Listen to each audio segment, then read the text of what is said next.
नमस्ते, thank you so much. Journey मला असं वाटतं की माझी मम्मीच्या पोटात असताना सुरू झाली असावी. कारण तेव्हापासूनच या क्षेत्राशी निगडीत अशी नाळ जोडली गेली. कारण माझे बाबा खरं तर खूप छान डान्सर आहेत. त्यांना खूप छान आवड आहे या गोष्टीची आणि आमच्या घरातच आहे.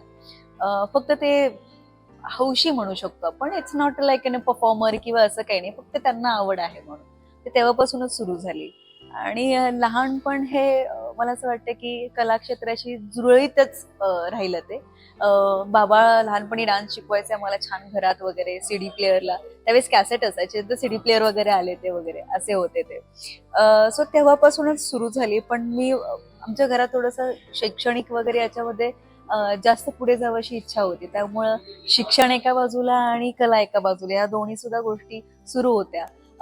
पण बाय फॅमिली मॅटर बघितलं आपण म्हणजे फॅमिली बॅकग्राऊंड जर बघितलं तर कुठेच असं नाहीये की तिथे खूप एज्युकेटेड माणसं आहेत किंवा खूप फायनान्शियली एक स्टेबल माणसं आहेत किंवा असंही नाहीये. इट्स नॉट मीडियम क्लासमधूनच सगळे. बट कधी असं भासलं नाही. कारण मला असं वाटतं की आपली विचार क्षमता जी लहानपणापासून तयार होते त्याच्यावरती आपलं व्यक्तिमत्व तयार होतं असं मला वाटतं. सो तेव्हापासून ही जर्नी न कळत सुरू झाली मला म्हणता येईल. कारण मला तर आर्मी ऑफिसर व्हायचं होतं. बेसिकली माझं एम तसं होतं. बट मी MBA पर्यंत पोहोचले. MBA झालं, त्याच्यानंतर मी लेक्चरर झाले.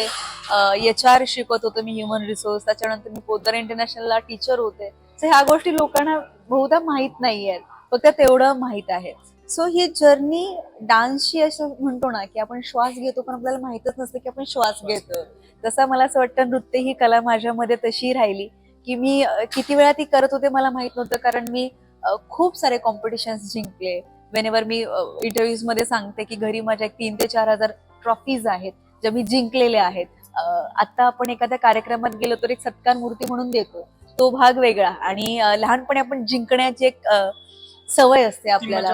ती मजा पण वेगळी. म्हणजे कालच मी एका इव्हेंटमध्ये गेले तर तिथे अँकरनी ते सांगितलं लोकांना की ऍक्च्युली मी जेव्हा बसनी प्रवास करायचे, बसनी प्रत्येक गावात जायचे, प्रत्येक मंडळामध्ये स्पर्धा व्हायच्या, तिथे स्पर्धा जिंकायचे आणि त्या येणाऱ्या स्पर्धेच्या पैशातून आपलं शिक्षण कम्प्लीट करायचे.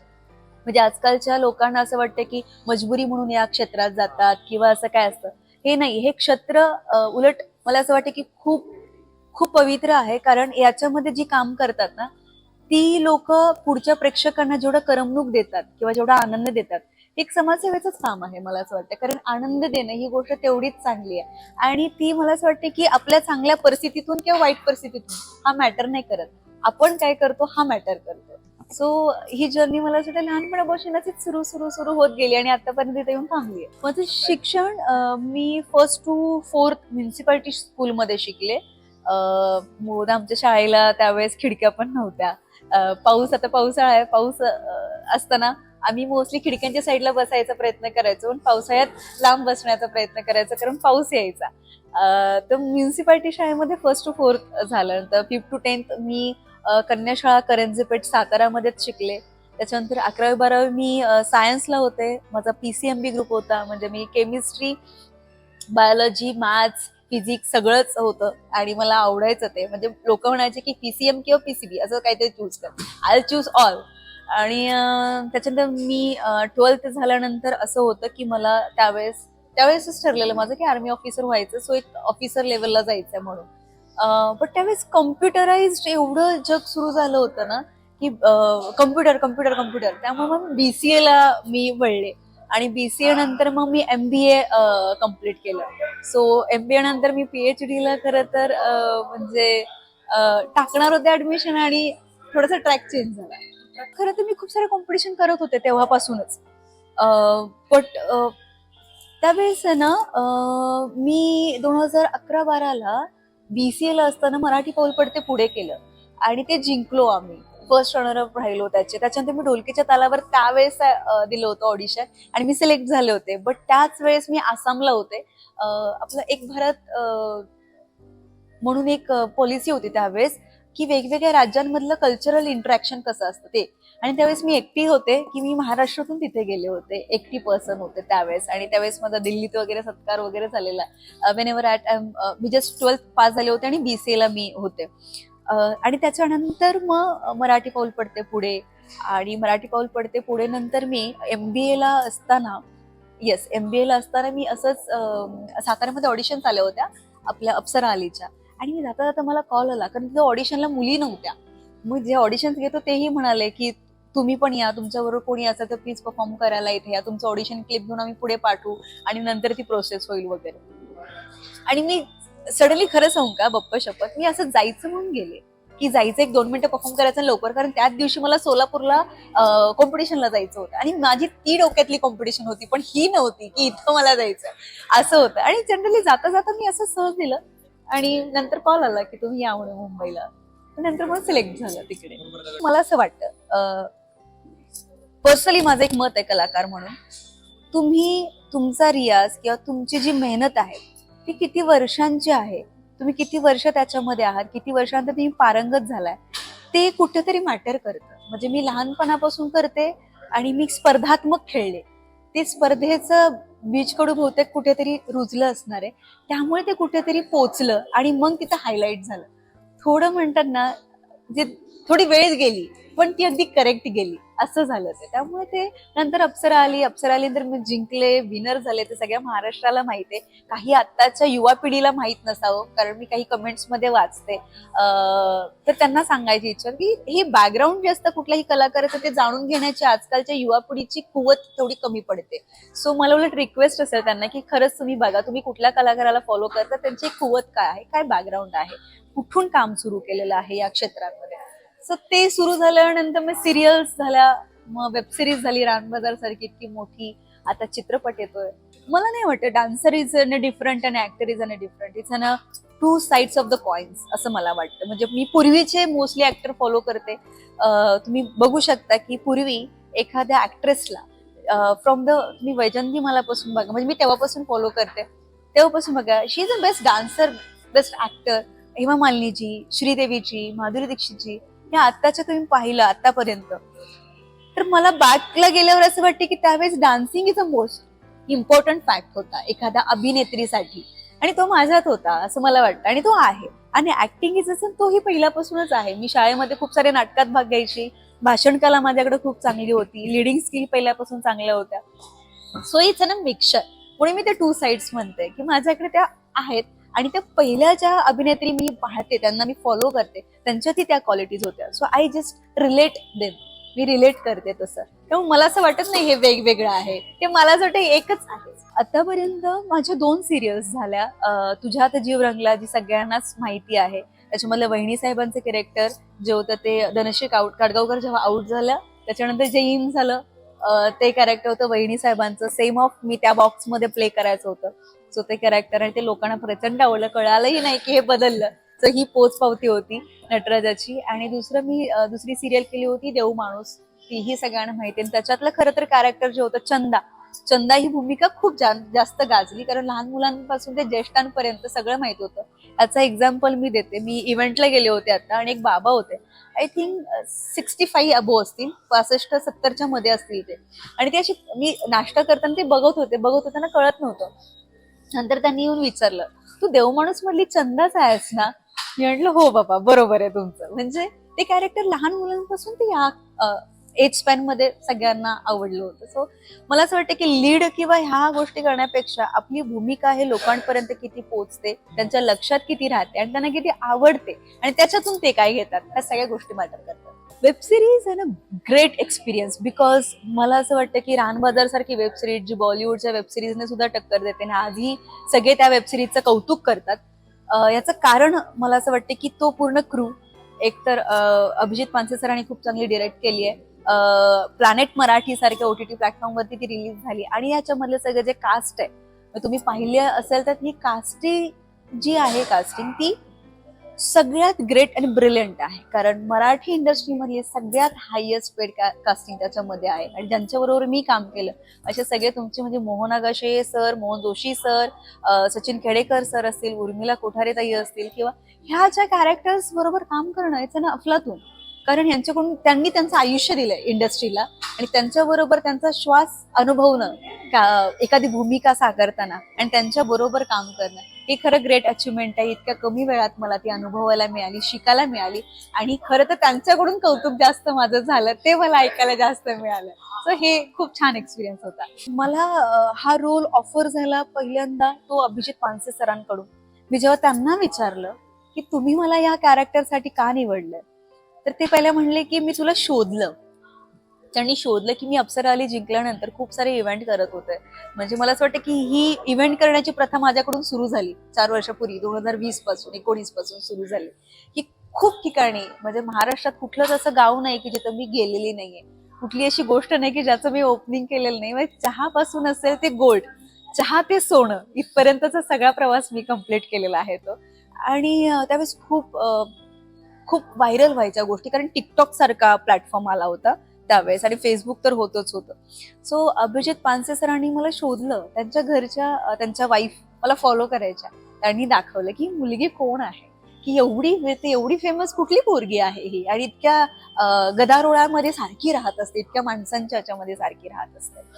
मग त्यांचा मला मेसेज आला इंस्टाग्रामला. आणि मी एवढी सोशलिझम नाहीये खरं तर, इंस्टाग्रामचे मेसेज वाचणं वगैरे थोडेफार मी करते, बाकी टीम सांभाळते. आणि त्याच्यानंतर मी ते पाहिल्यानंतर मला अरे बापरे, इट्स अ ग्रेट पर्सन आहे अभिजित पानसे सर, म्हणजे इथं ना मोठं नाव आहे आणि त्यांच्याकडून मेसेज येणं.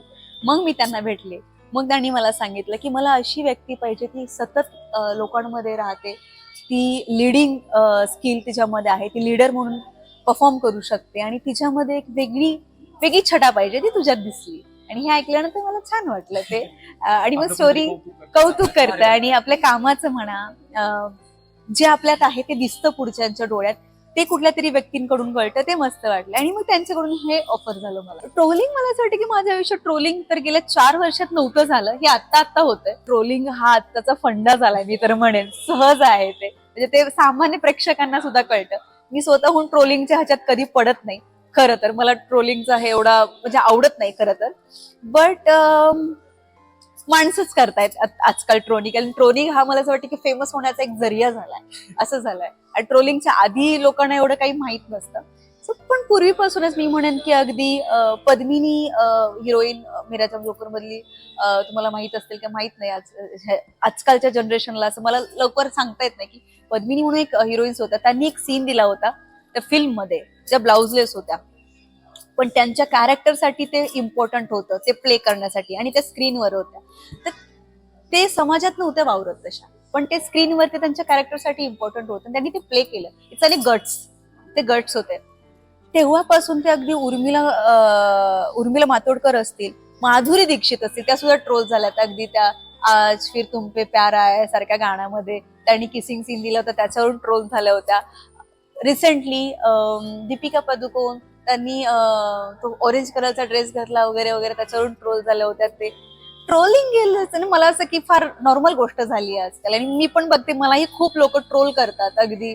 म्हणजे काही, मी आता एका फोटोशूटसाठी, याच्याने इम्पॉर्टंट फोटोशूट होतं माझं, त्याच्यासाठी मी एक मॅनिक्विन घातलेलं होतं असं ब्लॅक कलरचं, ते सुद्धा ट्रोल करतात माणसं असं फिरून फिरून की मग ही संस्कृती आहे का किंवा हे. पण लोकांना एवढी जाण नाहीये की ते कुठल्या तरी एखाद्या प्रोजेक्टसाठी केलेली गोष्ट आहे, ते आपण घालून कुठल्या तरी समाजात जात नाही, किंवा कुठल्या लहान मुलांना ते शिकवत नाही, किंवा असंही नाही की त्याच्यामुळे समाजावरती इन्फ्लुएन्स होईल काहीतरी, असंही नाही. बट ट्रोलर्सचं काम आहे, करा तुम्ही काम, चांगली गोष्ट आहे, तुम्ही पण फेमस करताय, इट्स अ गुड थिंग. माझ्या कला क्षेत्रामध्ये मला काय करायचं आहे, कला क्षेत्रामध्ये मला खूप साऱ्या गोष्टी करायच्याच आहेत, पण एक महत्वाची गोष्ट अशी आहे की जी माझी कला आहे ती मला शेवटपर्यंत जपायची आहे. हे माझं पहिलं मोटो आहे, पहिला एम आहे, की जी मी आहे ती तशी मी राहावी. माझ्या क्षेत्रामध्ये तर आहेच, पण माझ्या कलेमध्ये मी प्रामाणिक राहावी माझ्या कलेशी, हा महत्वाचा मुद्दा आहे माझ्यासाठी. दुसरी गोष्ट की ऑस्कर पर्यंत जायचं हे मी खूप वेळा सांगते, आणि नटराजाच्या कृपेने मी ते नक्की कम्प्लीट करणार आणि ते होणार सुद्धा. म्हणजे मला असं वाटलं जेव्हा आता आपल्या साऊथचा मूवी जो आहे RRR, त्याला नाटू नाटू ह्या सॉंगला ऑस्कर मिळालं, आणि ते बघून खूप छान वाटलं. आणि एक मनात इच्छा आली की आपल्या लावणीला पण मिळायला पाहिजे, का नाही मिळणार. अगदी, कारण फिल्म इंडस्ट्री जी सुरू झाली ती अगदी मान्य शांताराम शेळकेंपासून सुरू झाली. खरं तर आपला पहिला मुखपट बोलपट हा मराठी होता, तो अख्ख्या जगात पहिल्यांदा होऊ शकतो, किंवा अख्ख्या भारतात पहिल्यांदा होऊ शकतो, तर आपली लावणी का नाही होऊ शकत. लावणीवरती जरा विशेष प्रेम आहे माझं, काय मला माहित नाही, पण आहे ते असं. तर हे पण मला करायचं आहे. आणि एका मराठी इंडस्ट्रीमध्ये असेल, बॉलिवूड इंडस्ट्रीमध्ये असेल किंवा हॉलिवूड इंडस्ट्रीमध्ये असेल, हा प्रवास मला माहित नाही किती पावलं पुढे पडणार आहेत, पण जेवढा काही पुढे पडेल तिथे एकच वाटतं की कलाकार म्हणून मी माझ्या भूमिकेबरोबर प्रामाणिक राहावं, त्याला न्याय द्यावा आणि माझ्या भूमिकांमधून सुद्धा लोकांनी खूप काही घ्यावं, इन्स्पिरेशन घ्यावं, पुढच्या पिढीला पण असं वाटावं की मी हिच्यासारखी अभिनेत्री व्हावं. इथपर्यंतचा प्रवास आहे आणि इथपर्यंतचं स्वप्न आहे. डान्सर्स लोकांना ट्रोलिंग का केलं जातं ते मला माहित नाही. इव्हन जेव्हा मी काही गोष्टी ऐकलेल्या आहेत की हेलन जी माझ्या फेवरेट आहेत as an because cabaret dancer, ते खूप छान, त्यांचे कॉस्ट्युम्स तुम्ही पाहिले असतील पूर्वीचे, ते अगदी फार भारी, म्हणजे मला तर भारी वाटतात, पण लोकांना त्या वेळेस असं वाटायचं की हे काय घातलंय इतकं दिसणारं, अंग प्रदर्शन करणारं. पण ते इम्पॉर्टंट होतं त्यावेळेस, कारण तो डान्स फॉर्म तसा आहे त्यांचा. तेव्हापासून त्यांना पण ट्रोलिंग केलं जातं. आत्ताचं डान्सर्सना म्हणण्यापेक्षा मला असं वाटतं की जे नृत्य शिकलेले नाही आहेत किंवा त्यांना खरंच नृत्य करता येतंय की नाही याच्याबद्दलचं क्वेश्चन आहे, त्यांनाही ट्रोलिंग केलं जातं आणि जे चांगले करतात त्यांनाही ट्रोलिंग केलं जातं. मला असं वाटतं ही विचारधारा किंवा हे जे लॅक ऑफ आहे नॉलेज, हे नवीन पिढीला थोडंसं आहे असं मला वाटतं की त्यांना ही गोष्ट तिथपर्यंत पोचलेली नाहीये का पोचवलेली नाहीये का त्यांनी तशी घेतलेली आहे, हा सगळा घोळ आहे याच्यामधलं असं वाटतं. त्यामुळे त्यांना ती गोष्ट तशी दिसते. आणि आजकाल कार्यक्रम जे होतात, म्हणजे मी आता गेल्या 4 वर्षात मग मी हे ट्रोल झाली पाहिजे होती, मला असं म्हणजे बेसिक क्वेश्चन आहे. खूप सारे, म्हणजे आता जे इव्हेंट्स करतात त्याच्यापेक्षा लाखो पटीने मी जास्त केलेत. ओके, मी अख्खा महाराष्ट्र फिरून झाले पण कधी ट्रोल नाही झाले. मलाही प्रश्न पडतो की असं का होत असावं. आणि डान्सिंग फील्ड असं आहे की तुम्ही म्हणजे बोट इथे लावलं आणि फिरता फिरता हे इथे गेलं तरी ते ट्रोल होऊ शकतं, असं येऊ शकतं. आणि काही खरंच इंटेन्शनली त्यांनी केलेलं असतं, त्यांनाही ट्रोल केलं जातं. मग त्यांना ट्रोल करणं एक वेळ ठीक आहे, कारण इंटेन्शनली झालेलं आहे ते, की ते त्याच्या मागं करणं ते एक भाग आहे. पण ज्यांना नाही केलं तेही होतं. तर मला हे पडलेला प्रश्न की ट्रोलिंग का होत असावं. खरं तर नाही झालं पाहिजे, पण जर आत्ताचा ट्रेंड आहे ट्रोलिंगचा, तर त्या नवीन पिढीलाच तेवढी रिक्वेस्ट असेल की तुम्ही खरंच असं जाणून बुजून करण्यापेक्षा थोडंसं वैचारिक पातळीवरती जाऊन बघून कुठल्याही त्या व्यक्तीला त्याचं एक बॅकग्राऊंड काय आहे, कसं आहे, तसं असेल तर ते ट्रोलिंग केलं तर जास्त बेटर पडेल. डान्सर्स कडून मला तर वाटतं की चुकतात चुकतात परत त्या रिकव्हर केल्या जातात, परत रिकव्हर करून परत त्याच्याबद्दल गोष्टी स्प्रेड पण होतात, असंही होतं. पण एक गोष्ट अशी मला जाणवते, चूक सुधारणं म्हणजे काय, ती चूक परत न करणं हे म्हणजे चूक सुधारणं आहे का तुमच्याकडून चांगल्या गोष्टी बाहेर पडणं, ही गोष्ट आहे. मलाच पडलेला प्रश्न आहे आणि हा मी तर म्हणेल की प्रेक्षकांनीच तो सोडवावा. नाही डन आहे. तुम्हाला माहित नाही, ठीक आहे, डन.